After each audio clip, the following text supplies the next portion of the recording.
सर्वमङ्गलमाङ्गल्ये शिवे सर्वार्थसाधिके शरण्ये त्र्यम्बके गौरी नारायणी नमोऽस्तुते।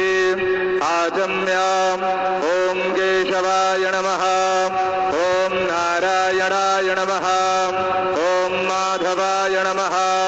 हस्तौ प्रक्षालनं गोविन्दाय नमो नमः।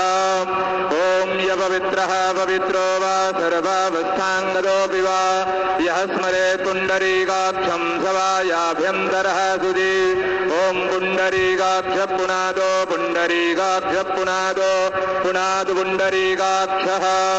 स्वस्ति न इन्द्रो वृद्धस्रवाः, स्वस्ति नः पूषा विश्ववेदाः, स्वस्ति नस्तारक्षो अरिष्टानेभिः, स्वस्ति नो बृहस्पतिर्दधातु।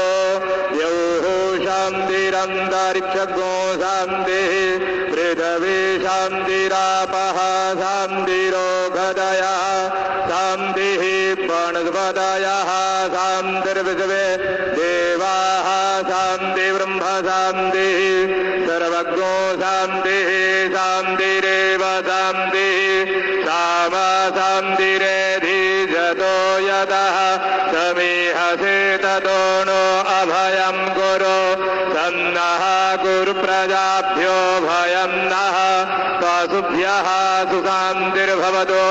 श्रीमन्महागणाधिपतये नमः। विश्वेशं माधवं दुण्डिं दण्डपाणिं च भैरवं वन्दे काशीं गुहां गङ्गां भवानी मणिकर्णिकां।